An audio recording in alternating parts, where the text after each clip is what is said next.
Ya, banjir bandang, longsor, angin kencang, hujan ekstrim ini melanda sejumlah wilayah di Indonesia dalam beberapa waktu terakhir ini.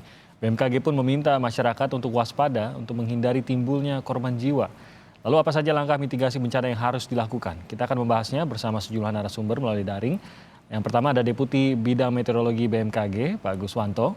Dan ada juga pakar kebencanaan dari UPN Veteran Yogyakarta, Pak Eko Teguh Paripurno, dan Wakil Ketua Komisi 8 DPR RI, Kang Aceh Hasan Sadzili. Selamat pagi, Kang Aceh, Selamat Pak pagi, Eko, Pak Guswanto. Mas Timothy. Terima kasih semuanya, semoga dalam keadaan sehat semuanya. Saya langsung ke Pak Guswanto, mungkin boleh diceritakan Pak Guswanto, ini apa yang sedang kita lihat dalam hari-hari ke depan ini, apa yang harus kita antisipasi terjadi berkaitan dengan cuaca yang ekstrim ini. Baik Mas Timothy, selamat pagi. Jadi begini, saat ini memang Indonesia sudah memasuki musim hujan. Artinya bahwa pada bulan September BMKG sudah mendeklar bahwa Indonesia akan memasuki musim hujan secara tidak bersamaan. Hmm. Artinya pada waktu bulan September itu masuk 19,4% wilayahnya. Kemudian di bulan Oktober itu masuk lagi 59,7%. Kemudian masuk lagi di bulan November ini adalah 87,7%, dan nanti di bulan Desember itu 96,8%. Dan secara umum puncak musim hujan itu diperkirakan Januari Dasarian 3 sampai Februari Dasarian 1, di mana bahwa nanti kita juga pada saat yang bersamaan kemarin kita declare juga bahwa musim hujan tahun ini dipengaruhi oleh adanya fenomena La Nina, di mana fenomena La Nina ini akan menambah jumlah suplai uap air yang masuk ke wilayah Indonesia. Artinya nanti akan menghasilkan hujan dengan jumlah yang berlebih, dan ini juga bertambah secara ruang dan waktu. Artinya setiap lokasi itu tidak sama karena luasnya wilayah Indonesia. Nah, di samping itu ada satu fenomena yang lain, yaitu fenomena misalkan kalau kita lihat fenomena dalam harian maupun mingguan, yaitu adalah kondisi lokal, di mana kondisi lokal ini ada beberapa misalkan peningkatan aktivitas konvektif akibat kondisi labilitas udara yang menguat seperti saat ini. Kemudian kita lihat juga adanya sirkulasi siklonik yang saat ini berada di sebelah barat Samudra Hindia, artinya sebelah barat Lampung maupun Bengkulu, dan ini juga menambah adanya peningkatan aktivitas konvektif yang dapat menghasilkan curah hujan. Demikian. Oke, berarti kalau dari yang tadi Anda ceritakan bahwa ini ada peningkatan khususnya untuk area-areanya, ini termasuk juga apakah intensitas yang kita lihat saat ini juga nanti akan terus meningkat khususnya untuk area-area yang saat ini sudah memasuki musim penghujan ini? Betul. Jadi kalau kita sampaikan pada waktu rilis Ibu Kepala BMKG bahwa La Nina itu akan memberikan dampak adanya penambahan curah hujan sekitar 20 sampai 60%, tapi tidak seragam ya untuk setiap wilayah. Mungkin akan tergantung daripada dinamika atmosfer yang terjadi. Namun sudah kelihatan dari awal ini ada beberapa penambahan. Demikian. Oke, baik. Saya ke Pak Eko, kalau begitu apa yang harus kita antisipasi, Pak Eko, khususnya kalau kita mengetahui bahwa apa yang saat ini saja, tadi kita sempat melihat ada beberapa peristiwa bencana yang sudah terjadi. Gambar dari Malang tadi memang sangat dramatis kita melihat. Dan ini bahkan seperti kata Pak Guswanto tadi, ini belum puncaknya gitu. Ini harus sangat kita antisipasi, Pak Eko. Apa yang bisa kita lakukan? Ya, tentu perlu serangkaian upaya untuk mengantisipasi, seperti ini ada konsep mengurangi risiko itu jangan dilakukan satu cara tapi banyak cara. Ya. Nah, di banyak kasus kalau banjir bandang misalnya itu terjadi bottleneck karena sampah potongan kayu itu menutup saluran. Nah, karena itu di daerah das yang rawan perlu kita mapping dulu ini kualitas dasnya buruk atau baik. Lantas kita perlu menyingkirkan batang-batang kayu yang berpotensi menutup saluran gitu agar tidak terjadi bendungan-bendungan alam. Karena penumpukan akan mendadak menjadi banjir bandang ketika dia jebol. Di satu sisi juga tentu kalau di kondisi sudah akan potensi darurat, ya kesiapsiagaan warga. Ya. Di daerah mana dia akan bergeser, dan tentunya yang dia melakukan evakuasi di daerah rawan. Dan yang penting lah sebenarnya warga paham posisinya itu berisiko, dan kita sudah bisa menggunakan perangkat. Ya. Jadi BMKG itu ada info BMKG, ya, betul. Lantas BNPB ada Inaris, PPMBG juga ada Magma Indonesia. Nah, kawan-kawan di kawasan rawan bencana sebaiknya menyimak itu. Gitu. Jadi informasi baru itu bisa didapatkan dan kesiagaan itu dibangun. Oke, ini bisa menjadi sumber peringatan pertama begitu ya, untuk khususnya untuk mereka masyarakat yang berada di daerah-daerah yang rawan bencana sesuai dengan karakter daerahnya tadi itu. Apakah itu longsor, apakah itu banjir, atau apakah ada bencana lainnya. Nah, kalau dari yang Anda jelaskan tadi Pak Eko, memang ini banyak kerja-kerja dari pemimpin daerah tampaknya, memang pemerintah daerah lah maksud saya. Betul. Pemerintah daerah ini memang harus dari awal sekali menerima masukan atau laporan dari BMKG dan menindaklanjutinya. Apakah kuncinya memang di situ kalau kita bicara mengenai mitigasi?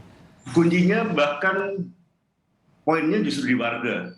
Di kawasan rawan bencana membuat gerakan-gerakan kerelawanan, gerakan-gerakan kesiapsiagaan, dan didukung, difasilitasi oleh pemerintah desa dan pemerintah daerah setempat. Jadi saya sih lebih bertumbuh gitu. Nah tentunya jangan sampai nanti ada kecenderungan abai sehingga menaruh beban itu di pemerintah daerah saja atau warga saja, pemerintah desa, pemerintah pusat. Tapi semuanya harus sinergis, termasuk di dalam bidang-bidang. Ini bukan urusan BPBD saja misalnya, tapi urusan bidang-bidang yang lain. PUPR, urusan bahkan kehutanan misalnya, kaitannya dengan permisif atau tidaknya perizinan di kawasan hulu. Ya. Karena nggak ada banjir bandang yang bersih, air saja nggak ada, kayak lahar itu nggak ada. Ya. Pasti ada kayu, pasti ada produk sampah dalam ini skala besar yang menyertai begitu ya. Dan rusak. Ya, faktanya demikian di setiap banjir bandang. Oke, saya ke Kang Aceh. Kang Aceh, ini sangat dibutuhkan sebenarnya sebuah entah itu melalui perundangan kah. Saat ini juga kan kita masih menunggu RUU Penanggulangan Bencana, dan sangat tersoroti bagaimana setiap pemerintah daerah ini menjadi salah satu faktor kunci juga untuk bisa sebuah daerah dan masyarakatnya itu siap menghadapi bencana, dan dengan demikian maka dampak dari sebuah bencana atau kondisi alam tersebut bisa kita mitigasi, Kang Aceh. Iya, memang kita selalu pendekatannya masih sangat responsif ya, bukan mitigatif di dalam konteks penanggulangan bencana di negara kita. Jadi pada saat akhir tahun baru kita semua tersadarkan gitu ya, akan potensi-potensi baik bencana hidrometeorologi hingga bencana-bencana yang memang dimungkinkan terjadi di Indonesia. Sebagai daerah yang dikenal sebagai supermarket bencana gitu ya, maka memang seharusnya setiap daerah sudah memiliki peta rawan bencana dengan karakteristik masing-masing. Nah, pengerjaan mitigasinya itu seharusnya dilakukan jauh sebelum terjadinya potensi bencana itu terjadi gitu. Misalnya kalau kita bayangkan bencana akan terjadi pada katakanlah curah hujan yang tinggi misalnya pada akhir tahun, maka pada bulan awal-awal tahun harusnya kan misalnya mana daerah aliran sungai yang berpotensi menimbulkan kenaikan curah debit air, mana daerah-daerah bukit yang selama ini teridentifikasi mengalami penggundulan gitu ya, mana daerah yang berpotensi alih lahan ya, yang asalnya misalnya itu daerah dengan tanah tumbuh yang hutan keras gitu ya, sekarang dirubah misalnya menjadi daerah produksi gitu. Nah, hal-hal semacam ini kan seharusnya sudah bisa diidentifikasi dari sejak awal gitu. Sehingga pada saat terjadi bencana kita akhirnya baru menyadari gitu ya. Nah, pendekatan mitigatif ini saya kira masih belum menjadi paradigma pengelolaan kebencanaan kita, Mas Timothy ya.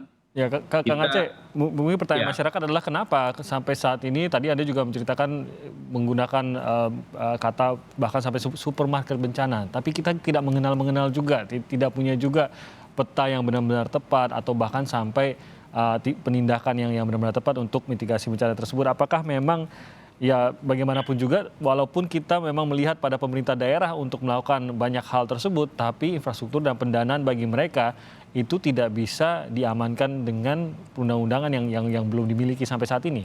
Iya, itulah yang menjadi concern kami di Komisi 8. Kenapa kami ingin melakukan revisi terhadap Undang-Undang Penanggulangan Bencana. Pertama dari aspek kelembagaan. Kan kalau kita tahu, mohon maaf dengan segala hormat ya, misalnya BPBD kita memang harusnya diperkuat kapasitasnya, kemampuannya, koordinasinya, dan mereka bekerja bukan hanya pada saat terjadi bencana, tetapi jauh sebelum terjadi bencana sudah ada upaya mitigatif. Nah, langkah ini kan tidak secara tegas ada di dalam undang-undang. Makanya kami ingin revisi terhadap undang-undang tersebut gitu ya. Nah, koordinasi antar kementerian atau antar lembaga, antar dinas itu menjadi sangat penting. Nah, untuk memastikan bahwa proses mitigasi bencana kan kita bagi di dalam undang-undang ini kan ada tiga fase. Pra bencana, pada saat bencana, dan pasca bencana atau rehabilitasi dan rekonstruksi. Kita ini lebih banyak fokusnya itu pada darurat bencana, padahal hal yang lebih penting juga seharusnya adalah pra bencana. Nah, pra bencana inilah yang kita kenal sebagai tindakan mitigasi kesiapsiagaan kita menghadapi bencana.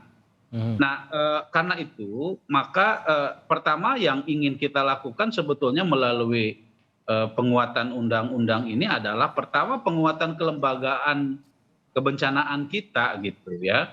Aspeknya harus diarahkan kepada bagaimana caranya kesiapsiagaan bencana dan mitigasi bencana.